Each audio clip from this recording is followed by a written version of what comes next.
It is more important than ever that people are giving to organizations like us that are doing research, because it's not going to happen anywhere else. And, it'll take decades just to get back to where we are today. And this is important because it is women's lives every day. You're listening to Nonprofits Today, the podcast that showcases the incredible impact nonprofits have in our ever-changing world. The podcast that gets the pulse on today's economic, social, political, and humanitarian climate straight from frontline leaders, innovative changemakers, and courageous risk takers in our communities and around the globe. And now, without further ado, here's your host, Sarah Box. Welcome, everybody, to Nonprofits Today. Today's guest is Paula Schneider, President and CEO of Susan G. Komen. Now, from fashion executive to fierce nonprofit leader, Paula's story is anything but typical. She's led companies like American Apparel, Monaco Swimwear, and she took a personal and professional turn, bringing her strategic edge and survivor's heart to a cause that hits really close to home. As a breast cancer survivor who lost her mom to the disease, she now leads the world's largest breast cancer organization, transforming it into a unified, patient-centered powerhouse. And she's also an upcoming children's book author, which in my little brief chat with her, I can see the motivation for that. But I do want to say one little thing you might be surprised to know about her is that she once worked with Kanye West on a fashion line.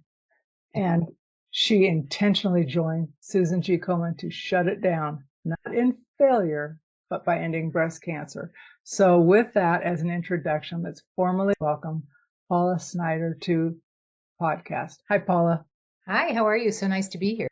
Well, it's great to have you here. And I can tell by our just brief chat that you have much to offer. But let's go back a bit. You've had a career path that went from fashion CEO to nonprofit. Where did that turn come? And why specifically, Susan? Yeah. Well, it was a circuitous route, right? Because I don't think that most of career paths are anything but circuitous. So for those young people that are out there listening and you think you've got it all planned, you probably don't. And even if you do, it might not work exactly like you think. But I grew up in the fashion world. I actually started out as a teacher. I taught junior high school for a year and then decided, okay, I can't make enough money to live, which is too bad because it's a very noble profession. And so I went into the fashion industry and was there for 33 decades plus, and grew up in that arena and ran many of the companies that listeners might have things that I've designed in your closet, because I ran BCBG and Laundry by Shelley Siegel, and I ran Monaco Swimwear Group, which is the largest swimwear company in the world at the time, including it had all of the, from Walmart up to Bergdorf from swimwear brands, about 15 different brands, and then also Speedo.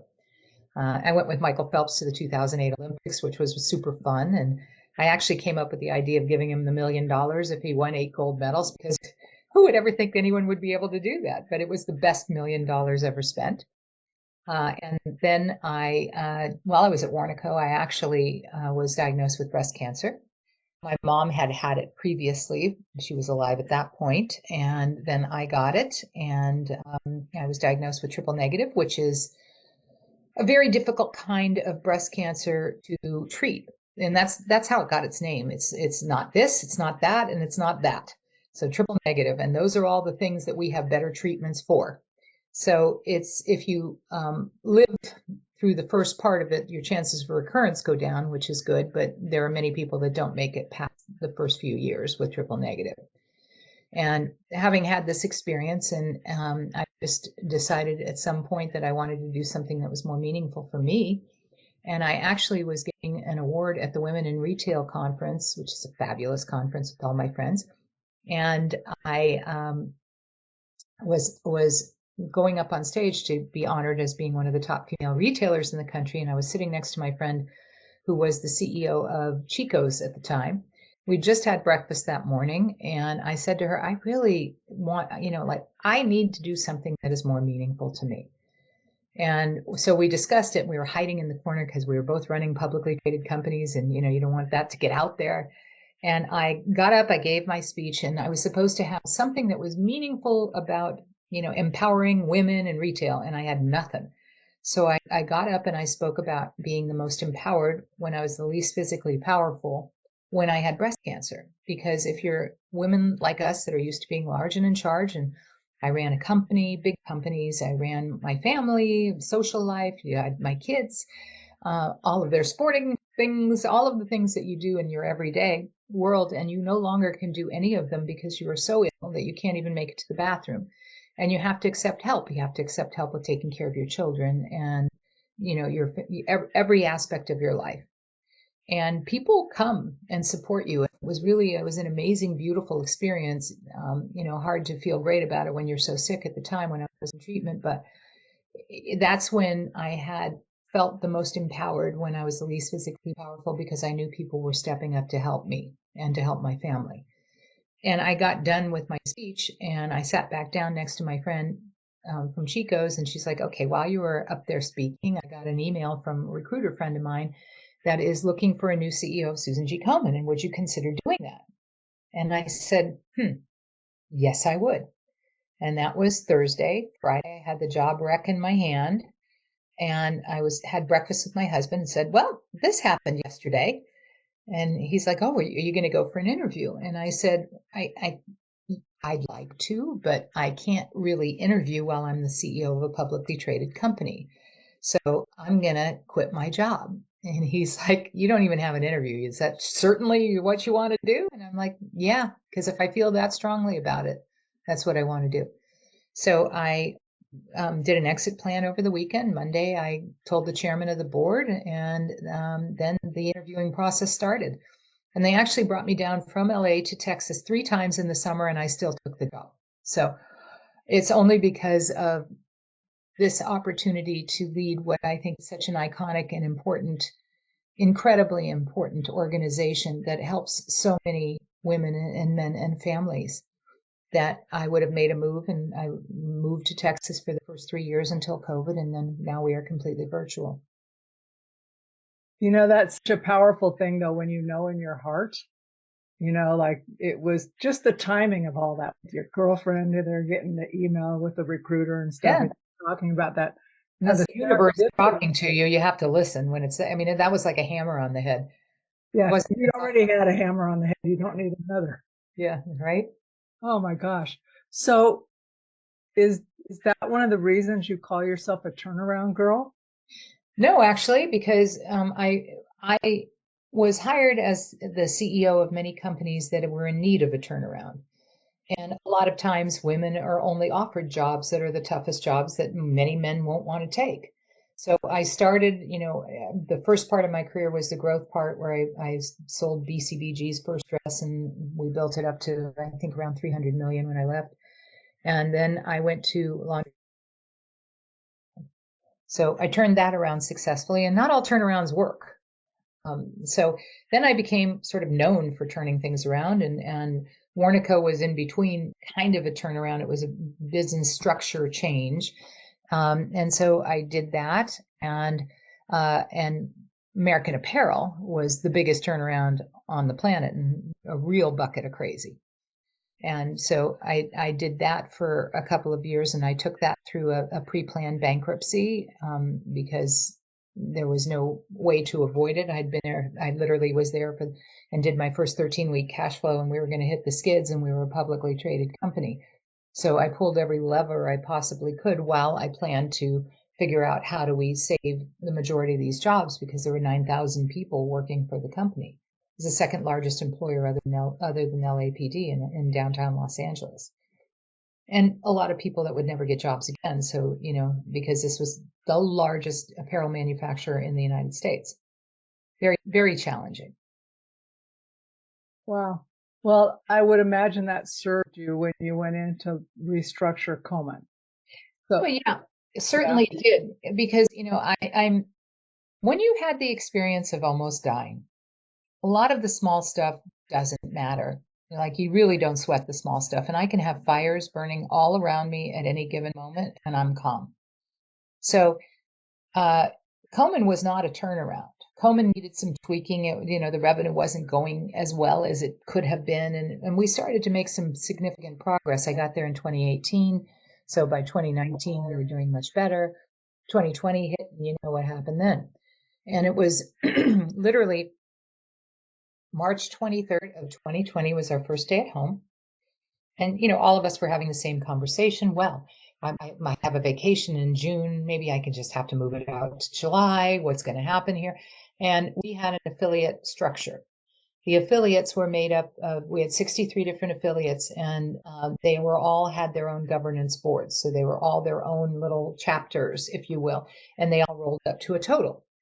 So it's a very bad business structure, because no matter what you want to do, you have to beg or cajole or confuse with the facts. And it still doesn't mean that they're going to want to do what you think and are able to show as a best practice. So I never thought that that was going to be a good structure, and we were moving towards consolidation. But then COVID hit, and you had 75% of all the fundraising was bringing, 10,000 of your closest friends together, which of course you could not do. And so I went before the board on April 10th and said, we need to go completely virtual. We need to shut down 63 offices. We need to, including the main office in Texas, because if we weren't going to do that, then all of the affiliates weren't going to follow suit, right? Because everyone, change is hard, right? And so we went through the process and canceled all of the affiliate agreements, because if COVID lasted more than 6 months, we would have lost the entire community development world in Komen.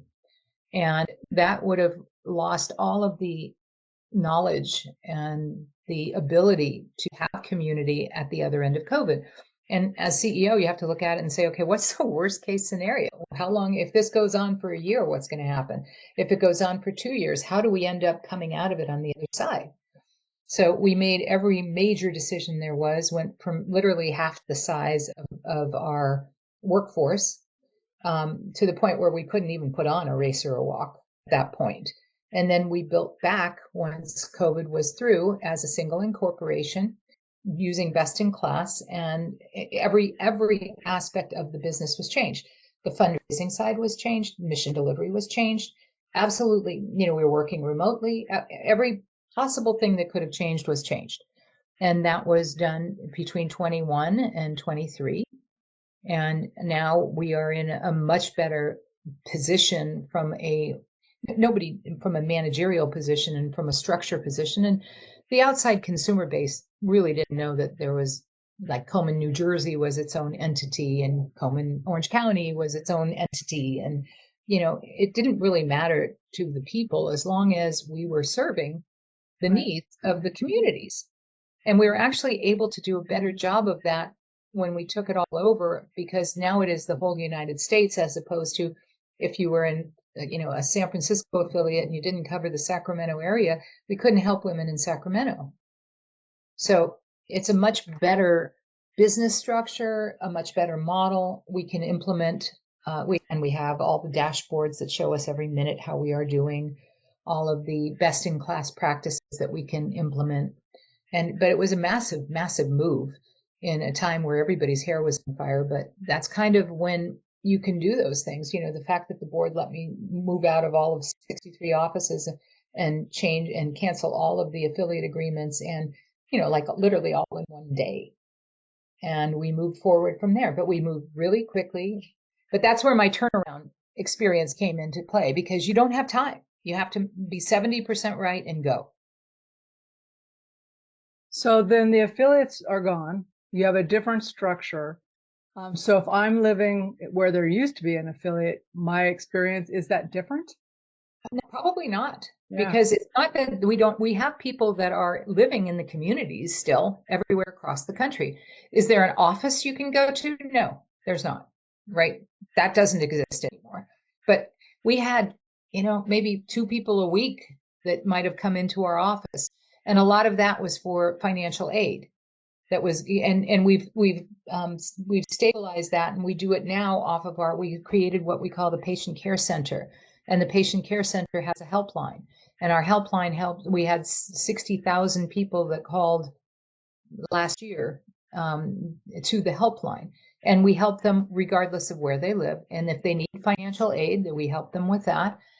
We help them with resources in their area, in their community. If you're from Cincinnati, we can tell you where the best breast clinics are and. So we didn't lose the tribal knowledge that we had that in this ecosphere that we created over the last 45 years. But what we did lose was the overlapping. We don't need marketing people in every department, in every city. We don't need IT people in every city. We don't need mission delivery people in every city, because a lot of what we did was actually pass-through model. So, if you looked at monies would come into Komen, and you might have been giving to Komen in Dallas or Houston, and they might have turned around and decided that it was really good to give it to MD Anderson, which is very nice, but MD Anderson does not need our money. You see what I'm saying, right? So instead of us being pass-through model that you don't really need in the middle, we are now the owner of breast cancer. We now have a patient care center that deals with patients every single day. We have 10 psychosocial, or 12, I think, psychosocial workers that answer the phone in English and in Spanish. And we help you. Here's what the questions are. Usually people are calling because they've been diagnosed or someone in their family has. And then we give you, okay, here's the things that you have to ask your doctor. Here's the information that you need. Here's the find out what type and subtype of breast cancer you have, what stage it is. Here's all of the information that you need. And if you need us again, call us back. And we do. And we have trained patient navigators and patient navigators of color that help women along the way because we found that if you are being helped by someone who looks like you, it's a lot easier for you to understand the lived experience. So we feel that it's a much better system. Now, do you lose a little bit of the community work that you might have had before? Sure. But, we had to make it so that we could afford to stay in business and do it the right way. So I believe that the mission work that we're doing is more impactful. And I kind of break it down into 3 tiers. One is all of the mission, the research that we do. Out of the 20 FDA approved drugs that have been invented from breast cancer in, let's say, the last 12 years, Komen has been an early investor in the science on every single one of them. Now, there's been a lot of things we've invested in that didn't work, but all of the ones that did work, we invested in. And that's when the ROI isn't there. The only ROI there is to save lives. So, and we have started our own patient registry, which I think is really, really interesting. We built this patient registry where we're going directly to consumer to build the largest database of breast cancer information in the world and outside of a medical institution. And if you are in a medical institution, you have this information, but you can't share it. And when I say share it, I don't mean share it like, we're very careful. It's all de-identified data. We are cyber secure.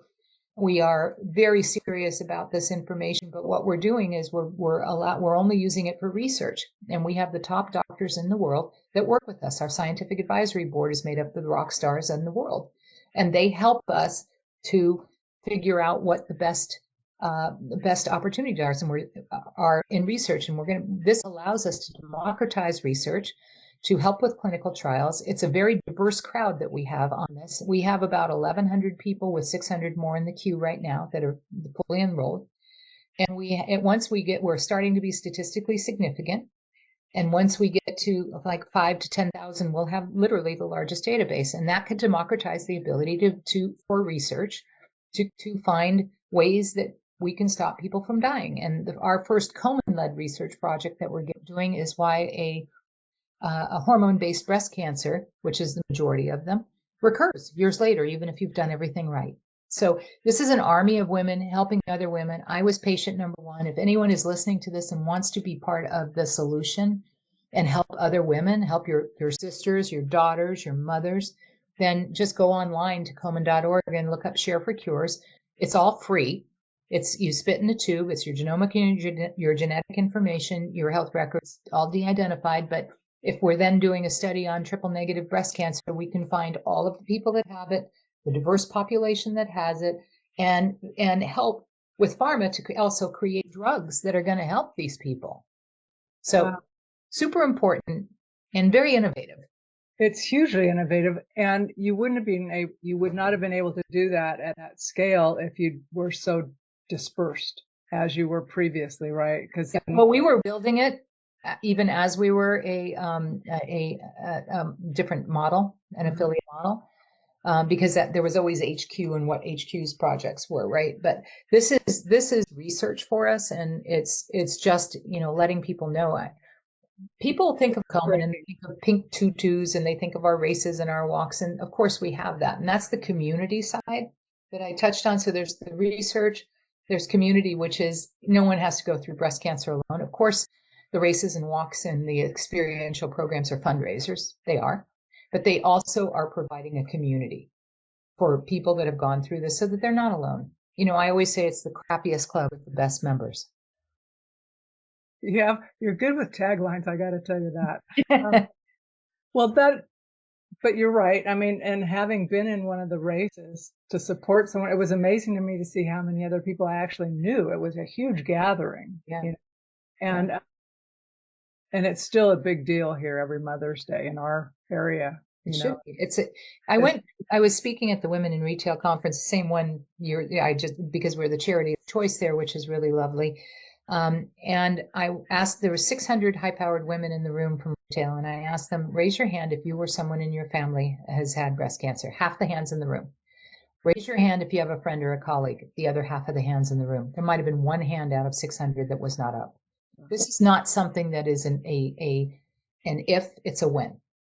It will happen to someone in your family or someone that you know well. That's it. I mean, and it's getting younger and younger and younger. I was going to ask, because I'd read an article saying that the incidence was getting in younger women frequently. And do you have any idea of your research saying what is contributing to that?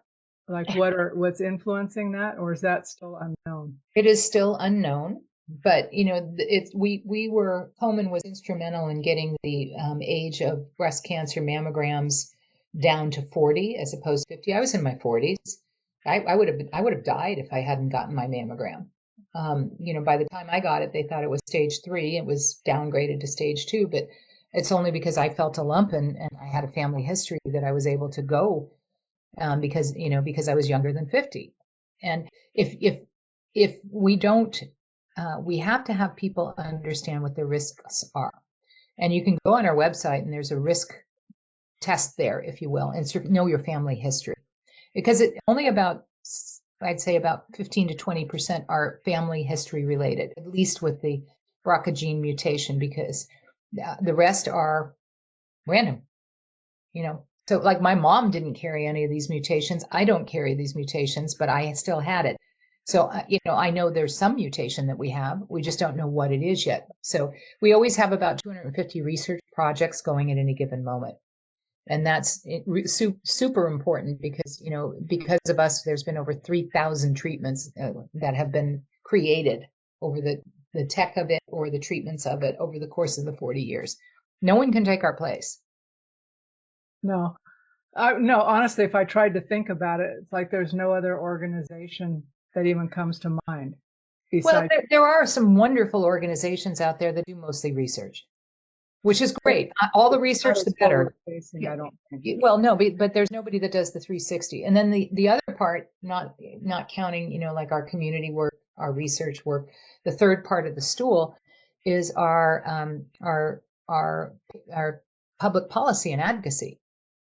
And since 2019, we built this big public policy shop. And since 2019, we have passed 50 Komen-led state bills on women's health. So there's a lot of power in women in pink with pitchforks. And we have literally, there's another tagline. We have literally about 140,000 people that are just regular folks that care about getting people voted in and voted out because they care about women's health. It is more important than ever right now. I don't care what side of the aisle you are on. Cancer research is on the block. We're anticipating 40 to 60% of cancer research will be cut.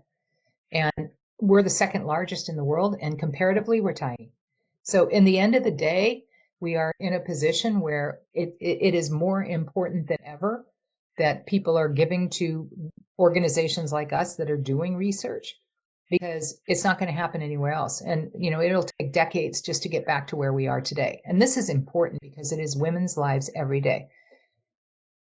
That's why I was going to ask you, like, what was happening on the funding scene for you and the research in particular. Hard. Yeah.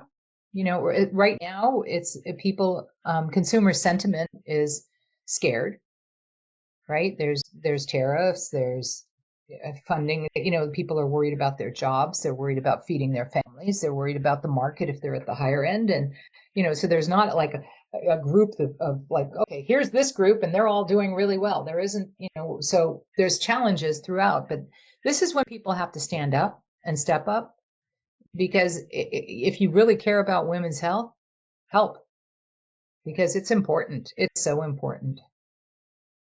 Well, and research in that does matter. I mean, I just think about like by getting the saliva from folks and the genes, the DNA, and that goes a long way. Yeah, we can democratize the ability to cure cancer here. So it's not your grandma's Komen. We've been at it for a long time, and sometimes there's fatigue, right? Because people are like, okay, well, what have you done? The range of how many people are living longer is extraordinary, which is great. But but you have a population that's aging, and there's two things that can help with you getting breast cancer. One is being a woman, and second is getting older. Okay. So the population is aging, so it's disproportionately getting more people. Plus, you also had COVID, where a whole slew of people stopped getting mammograms, and there's statistics that say upwards of almost 50% of women don't get their yearly mammograms. Okay, well, folks, if you're listening to me now, and this is the only thing you take away from this whole thing, put your big girl panties on and go get your mammograms, because it doesn't get better if there is a finding. It only gets worse, and you have people that love you. Do it for them. Yeah. And I've noticed, like, just over healthcare, they'll say, well, you're at a certain age, you can wait longer. No, you cannot. No. And I mean, I've gone and said, not only do I need a mammogram, I need a different ultrasound, right? How do you know? And I said, I just know, right?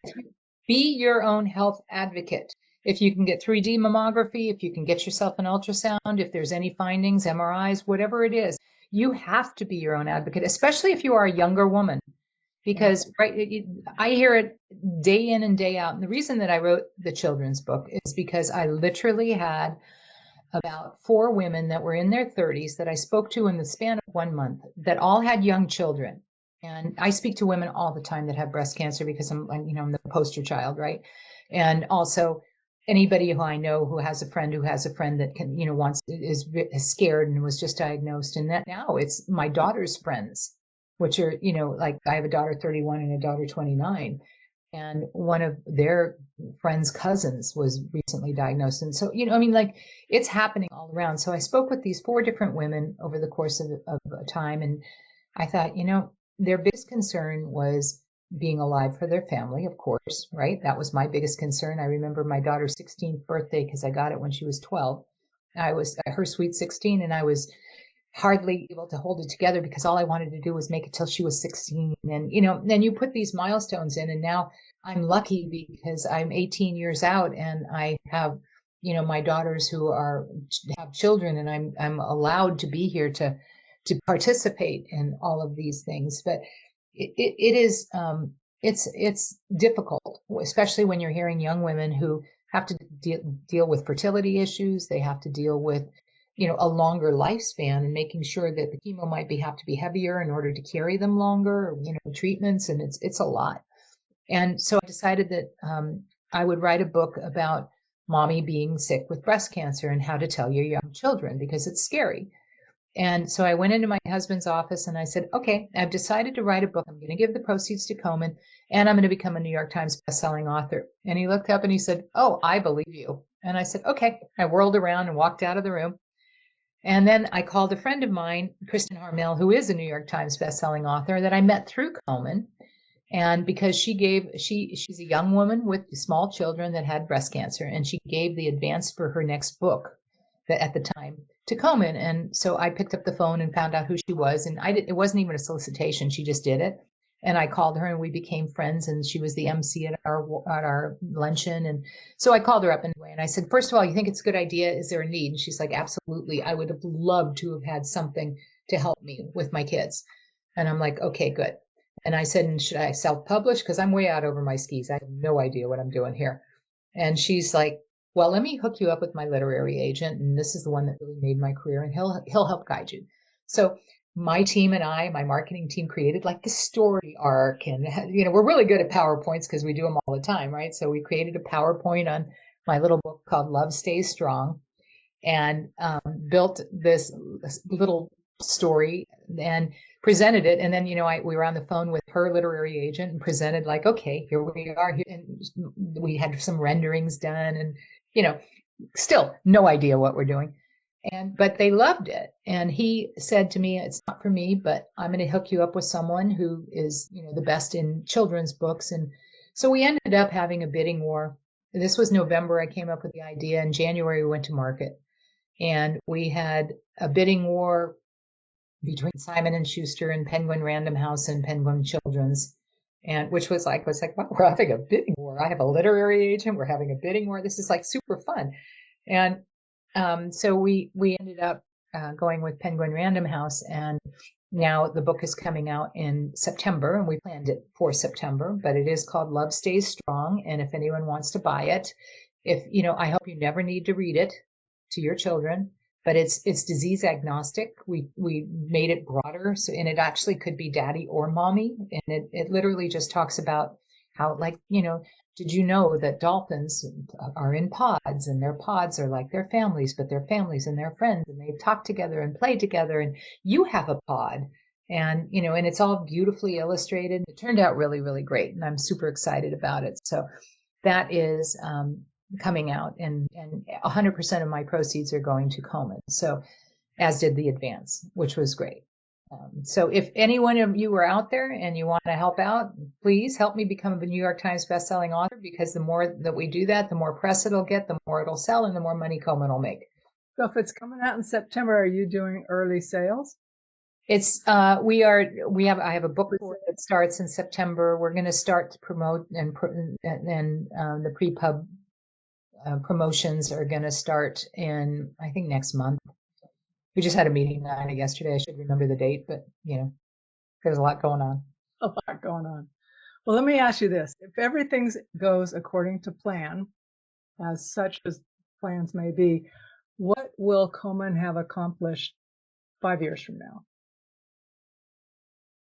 Well, we are in a position where we can never say that breast cancer will ever be over, because biologically there will be breast cancer. What we can do and what is conceivable, and it really truly is, we could get there, is that no one will die from breast cancer. And that is the goal. That is absolutely the goal. When I first got here, and I've been here for 8 years, and again, not a scientist, not a doctor, I'm a fashion executive that went into this world, right? And so I went and toured all of I went and met with Big Pharma because we needed money, and Pharma had money, and I wanted to introduce myself. And so we had a group of us that went around. We did this tour of all of the Big Pharma world, right? Which you got to be, I know that there's challenges with drug prices, but you got to make the drugs, because if you don't make the drugs, you're not going to have anything to argue about the prices, but you're not going to have anything to treat people. So let's get them made, and let's make sure. And I asked them about the velocity, right? Like in the last 5 years, and this was 8 years ago, how many breast cancer drugs have you brought onto the market? And the answer was usually like 1, 2, 3, right? In the next 5 years, how many more do you have? Oh, we have like 7 or 8 more coming on. Or, literally the velocity has changed so much that there's a lot of people that are staying alive and being helped to stay alive for much longer than ever before. The challenge is that the numbers don't look that differently because the population is aging, right? So people are living longer, which is great, because you know what?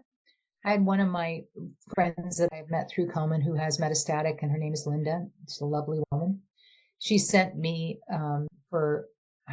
when I first started and we became friends, she sent me an hourglass.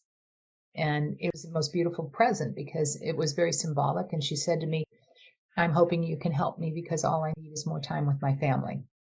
Oh. And I was like, that's all I want to do for you, is give you more time with your family. And we have shifted about 70% of our investment in research towards metastatic.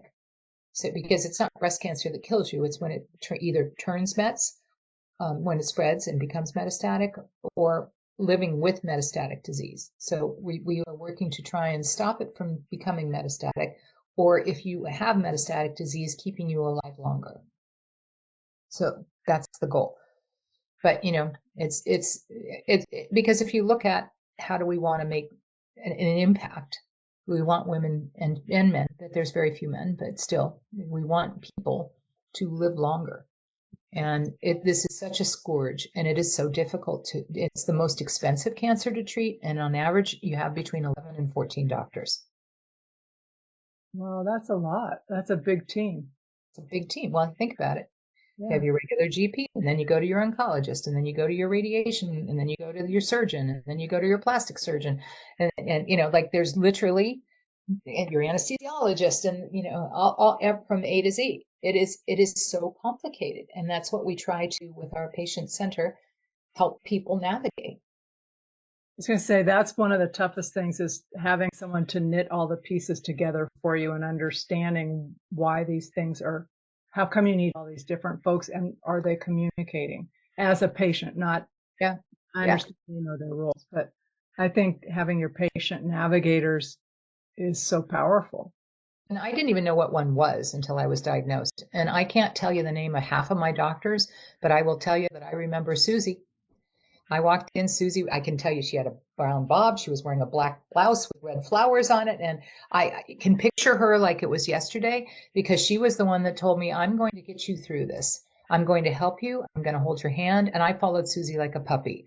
I don't follow anyone like a puppy. But Susie was my girl, man. And she did. She helped me with saying, this is the best radiologist that we know of. This is the da-da-da-da, here's where you should go.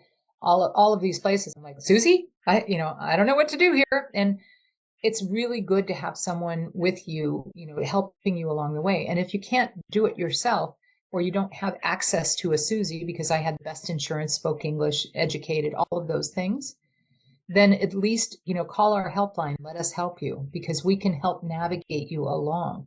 And that's what we wanted to emulate when it was the help that I got from Susie. And Susie became, illustrative of all of the Susies that are out there. And, our people are on the front lines, and they never want anyone to have to go through this alone. Well, Paula, this has been pretty powerful. I know one of the easiest things people can do today is just go to your website and donate. Yeah. If you really care about women's health, and it's the number one disease that women fear most, right? And because, again, it's coming for someone and the sooner that we can find ways to stop it, the better. Let's just make it so that no one dies from breast cancer. And we can do it. It's within our reach. We just have to, and by the way, I cannot retire or quit or anything else until I cure this part of breast cancer. So come on, people. You might have a little bit longer career than you. I'll be 97, still working, but you know what? I will be. If it takes that long, then that's what I'm going to do. Yeah. There are a lot of magnificent women in their 80s and 90s still doing magnificent things. That's may be among them. I may be among them. But I hope not, for all of us. I hope we close the whole thing down, because we don't need us anymore. But right now, we need us more than ever. So if you're listening to this, help us out. Help your sister out, because we're going to need it. So, listeners, in all seriousness, you heard Paula talk about how many people of that room of 600 either had experience in their families or in their colleagues with someone with breast cancer. So go to the Komen.org website. You'll be surprised. It's different than the last time I was there. And donate if you can. Have your voice heard if you can't donate. And we can all step up and go to Share for Cures, because if you are a survivor, that is one of the most impactful, important things you could do to help the future of women. With joining that study. Yeah. So, and that's pretty simple to do. Really simple. Yeah. If you can spit, you can do it. Everything else is free. You are a walking creator of taglines. I love it. Okay, I could do it. Okay, Paula, I want to thank you for being on the podcast. This has been one of the most educational and impactful episodes that we've had in this particular series, and Thank you. It's very real. Yeah, So, it's very personal to me. So, and again, I'm here for your girls, these girls, all our girls. yes, we need the girls to stay We strong. need the girls to stay healthy. Yes, we do. Yes, we All do. right, my friend. Thanks again for being a Okay, guest. my pleasure. Thank you for inviting me. You're welcome. Bye-bye. Bye. You've been listening to Nonprofits Today with best-selling author, change agent, and strategic nonprofit coach, Sarah Box.